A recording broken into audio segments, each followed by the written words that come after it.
Amrit noni pain oil, ನೋವಿಗೆ ವಿರಾಮ, ದೇಹಕ್ಕೆ ಆರಾಮ. ಸಾಮಾನ್ಯವಾಗಿ ನಿರೀಕ್ಷಿತವಾಗಿಯೋ ಅನಿರೀಕ್ಷಿತವಾಗಿಯೋ ಸಣ್ಣ ಪುಟ್ಟ ತಪ್ಪಾದರೂ ಕೂಡ ಅದನ್ನು ಮುಚ್ಚಾಕುವಂಥ ಜನಗಳೇ ಹೆಚ್ಚು.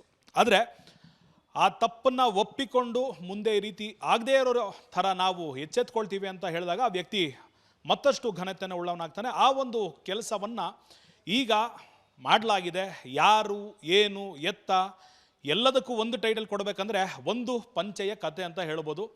ಕೆಲವೇ ದಿನಗಳು ಅಂದರೆ ಕೆಲವೇ ಗಂಟೆಗಳ ಹಿಂದೆ GT ಮಾಲ್ನ ಒಳಗೆ ರೈತರೊಬ್ಬರನ್ನು ಪಂಚೆ ಹಾಕೊಂಬಂದರು ಅನ್ನೋ ಕಾರಣಕ್ಕೆ ಒಳ ಬಿಡಲಿಲ್ಲ ಅಂತ ಆರೋಪ ಕೇಳಿಬಂದಿತ್ತು. ಇದಕ್ಕೆ ಪ್ರತ್ಯುತ್ತರವಾಗಿ ಮಾಲ್ನ ಆಡಳಿತ ಮಂಡಳಿ ಕೂಡ ಕ್ಷಮೆಯನ್ನು ಕೋರ್ತು ನಂತರ ರೈತರನ್ನು ಕರೆದು ಸನ್ಮಾನ ಕೂಡ ಮಾಡಿತು. ಇದಕ್ಕೆ ವಿಸ್ತಾರ ನ್ಯೂಸ್ ವೇದಿಕೆಯಾಗಿ ಮಧ್ಯದಲ್ಲಿ ನಿಂತಿತ್ತು. ಇವತ್ತು ಒಬ್ಬ ಶಿಕ್ಷಣ ಪ್ರೇಮಿ ಆಗಿರ್ಬೋದು, ಸಮಾಜ ಸೇವಕರಾಗಿರ್ಬೋದು, ಥಿಯೇಟರ್ಗಳ ಮಾಲೀಕರಾಗಿರ್ಬೋದು, ಎಲ್ಲದಕ್ಕಿಂತ ಹೆಚ್ಚಾಗಿ ರೈತಾಪಿ ಕುಟುಂಬದಿಂದ ಬಂದಂಥ ಆನಂದ್ ಅವರು, ST ಆನಂದ್ ಅವ್ರ ಜೊತೆ ನಾನಿದ್ದೇನೆ. ಇವರು GT ಸಂಸ್ಥೆಗಳ ಮಾಲೀಕರಾಗಿದ್ದಾರೆ. ಮಾತಾಡಿಸ್ತೇನೆ.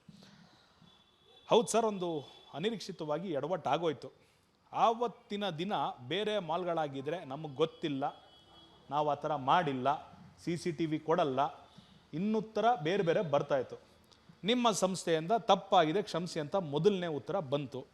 ಆ ವ್ಯಕ್ತಿಯ ವಿರುದ್ಧ ಏನು ಕ್ರಮ ಜರುಗಿಸ್ಬೇಕೋ, ಆತನ ಕುಟುಂಬಕ್ಕೂ ಸಮಸ್ಯೆ ಆಗದಿರೋ ರೀತಿ ನಾವು ಜರುಗಿಸ್ತೀವಿ ಅಂತ ಹೇಳಿದಾಯ್ತು. ಅಲ್ಲಿಗೆ ರೈತನಿಗೆ ಗೌರವವನ್ನು ಕೊಟ್ಟಿದ್ದಾಯಿತು, ಆತನಿಗೆ ಸಣ್ಣ ಪ್ರಮಾಣದ ಶಿಕ್ಷೆಯನ್ನು ಕೊಡಬೇಕು ಅಂತ ನಿರ್ಧಾರ ಮಾಡಿದ್ದಾಯಿತು. ಈ ಇನ್ಸಿಡೆಂಟ್ನ ನೀವು ಆಸ್ಪತ್ರೆಯಲ್ಲಿರುವಾಗಲಿಂದ ನೋಡ್ಕೊಂಡು ಬಂದಿದ್ದೀರಾ. ನಿಮ್ಮ ಆರೋಗ್ಯ ಸರಿ ಇಲ್ದಿದ್ರು ಕೂಡ ಅವತ್ತು ಕೂತ್ಕೊಂಡು ಇರೋ ಹತ್ರ ಮಾತಾಡ್ತಾ ಇದ್ದೀರಾ. ಯಾವ ರೀತಿ ಈ ಇನ್ಸಿಡೆಂಟ್ನ ನೋಡ್ತೀರಾ? ಯಾವ ಸಂದೇಶವನ್ನು ರೈತರಿಗೆ ಫಕೀರಪ್ಪನವರು ಕೊಡ್ತೀರಾ?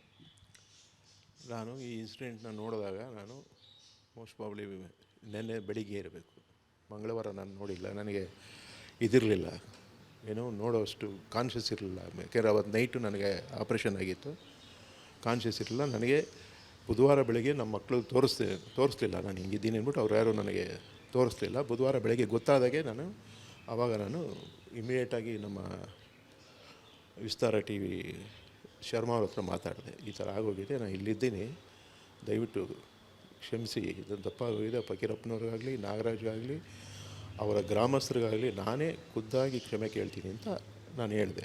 ಆದರೆ ಈ ಘಟನೆ ನಿರೀಕ್ಷಿತ ಅಂತವಲ್ಲ, ಅನಿರೀಕ್ಷಿತ ಅಂದಮೇಲೆ ನಾವು ಒಬ್ಬರು ಕನ್ನಡದವರಾಗಿ, ಒಬ್ಬರು ರೈತರ ಮಕ್ಕಳಾಗಿ, ಒಬ್ಬ ರೈತನಿಗೆ ಅವಮಾನ ಆಗುತ್ತೆ ಅಂದರೆ ಇದು ಯಾರೂ ಸಹಿಸ್ಕೊಳ್ಳೋಂಥ ವಿಷಯ ಅಲ್ಲ. ಇಲ್ಲೇ ಅಲ್ಲ, ಎಲ್ಲೇ ಆಗಲಿ, ನಮ್ಮ ಕರ್ನಾಟಕದ ಮೂಲೆಯಲ್ಲಿ ಎಲ್ಲೇ ಆದ್ರೂ ಯಾರೂ ಸಹಿಸ್ಕೊಳ್ಳೋಂಥದ್ದಲ್ಲ. ಅದು ನಮ್ಮಲ್ಲೇ ಆಗಿರೋದು, ಅದೊಂದು ದುರ್ಘಟನೆ ಅಂತ ನಾನು ಹೇಳೋಕ್ಕೆ ಇಷ್ಟಪಡ್ತೀನಿ. ಆದ್ದರಿಂದ ನಾನು ಫಕೀರಪ್ಪನವ್ರಿಗಾಗಲಿ, ನಾಗರಾಜ್ ಅವ್ರಿಗಾಗಲಿ, ಆ ಊರಿನ ಗ್ರಾಮಸ್ಥರಿಗೂ ಅಷ್ಟೇ, ಯಾಕೆಂದರೆ ನಾನು ಒಂದು ಹಳ್ಳೀಲಿ ಬೆಳೆದು ಬಂದವನು, ಊರಿನ ಗ್ರಾಮಸ್ಥರಿಗೂ ಅಷ್ಟೇ ಗೌರವ ಕೊಡ್ತೀವಿ ನಾವು. ಅಷ್ಟೇ ಇವತ್ತು ನೀವು ನಾನು ಯಾವೆಲ್ಲ ನಂದನ್ನು ನಾನು ಹೇಳ್ಕೊಳ್ತೀನಿ ಅಂತ ತಯಾರಾಗಿಲ್ಲ. ದಯವಿಟ್ಟು ಇದನ್ನು ಇಲ್ಲಿಗೆ ಎಂಡ್ ಮಾಡಿ ಅಂತ ನಾನು ನಿಮಗೆ ಮನಸ್ಫೂರ್ತಿಯಾಗಿ ವಿನಂತಿ ಮಾಡ್ತೀನಿ. ಸರ್, ಒಂದು ಪಾಯಿಂಟ್ ಆಫ್ ವ್ಯೂ ನೋಡಿದಾಗ ಮಾಲ್ಗೆ ಪ್ರವೇಶವನ್ನು ನಿರಾಕರಣೆ ಮಾಡಿದಂಥ ವ್ಯಕ್ತಿ ಇವತ್ತು ನಿಮ್ಮ ಮನೆಯಲ್ಲಿ ನಿಮ್ಮ ಜೊತೆ ಕೂತ್ಕೊಂಡು ವಿಶ್ವಾಸದಿಂದ ಮಾತಾಡ್ತಾ ಇದ್ದಾರೆ. ಅಲ್ಲಿಗೆ ಕನ್ನಡ ವಿರೋಧಿ ಮಾಲ್ ಅಂತ ಆಯಿತು, ರೈತ ವಿರೋಧಿ ಮಾಲ್ ಅಂತ ಆಯಿತು. ಆ ಮಾತುಗಳನ್ನು ಕೇಳಿಸ್ಕೊಂಡಾಗ ಏನು ಅನ್ನಿಸ್ತು? ಅವ್ರಿಗೇನು ಹೇಳ್ತೀರಾ? ಸರ್, ನಾನು ಮಾಲ್ ಓಪನ್ ಮಾಡಿ ಇಡೀ ಥಿಯೇಟ್ರ್ಗಳಿದ್ದಾಗ ಕನ್ನಡ ಚಿತ್ರ ಬರೀ ಕನ್ನಡದಲ್ಲೇ ಬಂದವರು ನಾವು. ಈಗ ಮಾಲು 2017 ಓಪನ್ ಮಾಡೋದಾಗಿಂದನು ಎಷ್ಟೋ ಸಂಘ ಸಂಸ್ಥೆಗಳು ಬಂದು, ಇದೇ ಕನ್ನಡ ಸಂಘ ಸಂಸ್ಥೆಗಳು ಬಂದು ನಾವು ಸಲಹಿದ ಕೈಗಳು ನಮ್ಮ ನೋವಿಗೆ ಸ್ಪಂದಿಸಿದಾಗ ಆಗುವ ಸಂತೋಷ. ಅಮೃತ್ ನೋನಿ ಪೇನ್ ಆಯಿಲ್, ನೋವಿಗೆ ವಿರಾಮ, ದೇಹಕ್ಕೆ ಆರಾಮ. ಸರ್, ನಾವು ಬೇರೆ ಕಡೆ ಹೋದರೆ ಕನ್ನಡ ಸಾಂಗ್ಸೇ ಹಾಕೋದಿಲ್ಲ, ನಿಮ್ಮಲ್ಲೇ ಕನ್ನಡ ಅಂತ ಹಾಕಿರೋದು ಅಂತ ನಮಗೆ ಅಪ್ರಿಷಿಯೇಟ್ ಮಾಡಿದ್ದಾರೆ. ಇವತ್ತಿಗೂ ಬೇಕಾದ್ರೆ ಕನ್ನಡ ಸಂಘಗಳು, ಸುತ್ತಮುತ್ತ ಇರೋ ಕನ್ನಡ ಸಂಘಗಳು ನಮ್ಮದು ಬಂದು ಅಪ್ರಿಷಿಯೇಟ್ ಮಾಡ್ತಾರೆ. ಆದ್ದರಿಂದ ಅದು ಅಲ್ಲದೆ ಇವತ್ತು ಕನ್ನಡದಲ್ಲದೆ ನಮಗಾಗಿರೋದು ಒಬ್ಬ ರೈತರಿಗೆ, ನಾವು ರೈತರ ಕುಟುಂಬದ ಹುಟ್ಟಿದ ಮೇಲೆ ಅವ್ರ ಅವಮಾನ ಆದಮೇಲೆ ನಾವು ಖಂಡಿಸಲೇಬೇಕಲ್ವ.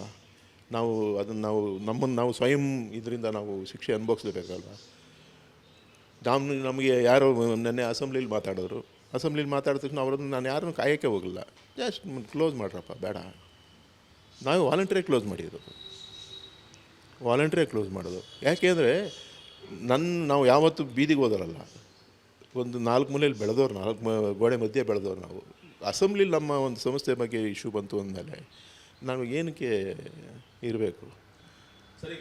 ಈ ಒಂದು ಕ್ಷಣಕ್ಕೆ ಬೇಸರ ಆಗುತ್ತೆ, ಹೌದು. ಆದರೆ ರಾಜಾಜಿನಗರ, ಶ್ರೀರಾಮ್ಪುರ, ಓವರಾಲ್ ನಾನು ಹೇಳ್ತಿರೋದು ರಾಜಾಜಿನಗರ ವಿಧಾನಸಭಾ ಕ್ಷೇತ್ರ ಅಂತ ಎಲ್ಲೆಲ್ಲಿದೆ ಅಲ್ಲಿರೋ ಅಷ್ಟೂ ಜನಕ್ಕೆ ಗಂಗಮ್ಮ ತಿಮ್ಮಯ್ಯ ಇನ್ಸ್ಟಿಟ್ಯೂಷನ್ ಅಂದರೆ ಏನು ಅಂತ ಗೊತ್ತು. ಇದುವರೆಗೂ ಒಂದು ಬ್ಲ್ಯಾಕ್ ಮಾರ್ಕ್ ಇರಲಿಲ್ಲ. ಇದು ಅನಿರೀಕ್ಷಿತವಾದ ಬ್ಲ್ಯಾಕ್ ಮಾರ್ಕು.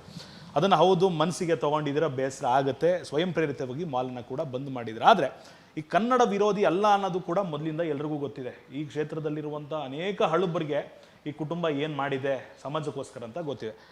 ಎಲ್ಲ ಒಳ್ಳೆ ಕೆಲಸಗಳು ಮಾಡ್ತಿರುವಾಗ ಅದು ಯಾರ ಕಣ್ಣಿಗೂ ಬರಲ್ಲ, ಸಣ್ಣದೊಂದು ಬ್ಲ್ಯಾಕ್ ಮಾರ್ಕ್ ಆಗುತ್ತಲ್ಲ, ಅದು ತುಂಬ ದಿನ ಉಳಿದು ಬಿಡುತ್ತೆ. ಈಗ ಇದನ್ನ ಇನ್ಸಿಡೆಂಟ್ ಆದ ನಂತರ ಒಂದಿಷ್ಟು ಜನ ಬೇಕಂತಲೇ ಪಂಚೆ ಉಟ್ಕೊಂಬರೋದು, ಆ ಟ್ರೆಂಡ್ ಸ್ಟಾರ್ಟ್ ಆಗೋಗಿದೆ. ಇಂಡೈರೆಕ್ಟ್ಲಿ ನಿಮ್ಮ ಮಾಲಿಂದ ನಮ್ಮ ಸಂಸ್ಕೃತಿನ ವಾಪಸ್ ಮುನ್ನೆಲೆಗೆ ತರ್ತಾ ಇದ್ದೀರಾ ಅನ್ನಿಸ್ತಾ ಇದೆಯಾ?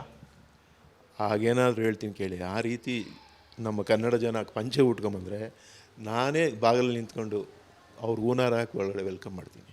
ಯಾಕೆ ಅಂದರೆ ಈ ಸಂಸ್ಕೃತಿ ನಮ್ಮಿಂದನೇ ಸ್ಟಾರ್ಟ್ ಆಗಲಿ, ಪಂಚೆ ಸಂಸ್ಕೃತಿ ನಮ್ಮಿಂದನೇ ಸ್ಟಾರ್ಟ್ ಆಗಲಿ. ಎಲ್ಲ ಮಾಲರು ಹೇಗೆ ಮಾಡ್ತಾರೋ ನನಗೆ ಗೊತ್ತಿಲ್ಲ. ನನ್ನ ಮಾಲಲ್ಲಿ ಯಾರು ಪಂಚೆ ಉಟ್ಕೊಂಬತ್ತಾರೋ ನಾನೇ ಅವ್ರನ್ನ ವೆಲ್ಕಮ್ ಮಾಡ್ತೀನಿ. ಈ ಸಂಸ್ಕೃತಿ ಬೆಳೀಲಿ, ನಮ್ಮ ಕರ್ನಾಟಕದ ಸಂಸ್ಕೃತಿ ಅದು. ಪಂಚೆ ಅನ್ನೋದು ಇದಲ್ಲ, ಒಬ್ಬ ರೈತನ ಅಸ್ತ್ರ ಅದು. ನಾವು ಅದನ್ನು ವೆಲ್ಕಮ್ ಮಾಡಬೇಕೇ ಹೊರತು ಅದನ್ನು ನಾವು ನಿರಾಕರಣೆ ಮಾಡೋದಲ್ಲ. ಎಷ್ಟೋ ಜನ ಇವತ್ತು ನೀವು ಬೇಕಾದ್ರೆ CCTVಗಳು ತಗೊಂಡು ನೋಡಿದ್ವಲ್ಲ, ಎಷ್ಟೋ ಜನ ಇವತ್ತು ಮೊನ್ನೆ ಸೋಮವಾರ, ನನಗೆ ಗೊತ್ತಿಲ್ಲ, ಮಕ್ಳು ಹೇಳ್ತಿದ್ರು, ಸೋಮವಾರ ದಿವಸ ನಮ್ಮ PVR ನಿಮಗೆ ಗೊತ್ತು ಯಾವ ಕಂಪ್ನಿ ಅಂದ್ಬಿಟ್ಟು, ಅವರು 7 ವರ್ಷ ಆಯಿತು ಅಂದ್ಬಿಟ್ಟು ಪ್ರತಿಯೊಬ್ಬ ಸ್ಟಾಫನ್ನು ಪಂಚೆ ಉಟ್ಕೊಂಬಂದು ಕೆಲಸ ಮಾಡಿದ್ದಾರೆ. ಅದು CCTV ನಿಮಗೆ ಬೇಕಾದ್ರೆ ಇದು ಸಿಗುತ್ತೆ, ಅದನ್ನು ನೋಡಿ ಕೊಡ್ತಾರೆ ನಮ್ಮ ಹುಡುಗರು ಬೇಕಾದ್ರೆ.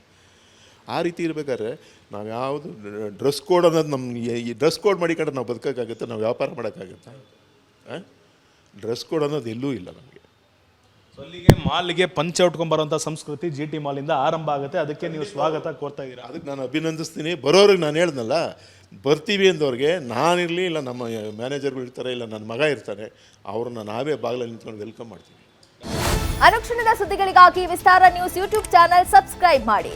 ಹೊಸ ಸುದ್ದಿಗಳ ನೋಟಿಫಿಕೇಶನ್ಗಾಗಿ ಬೆಲ್ ಐಕಾನ್ ಕ್ಲಿಕ್ ಮಾಡಿ. ಲೇಟೆಸ್ಟ್ ಅಪ್ಡೇಟ್ಸ್ಗಾಗಿ www.vistaranews.com ವೆಬ್ಸೈಟ್ಗೆ ವಿಸಿಟ್ ಮಾಡಿ.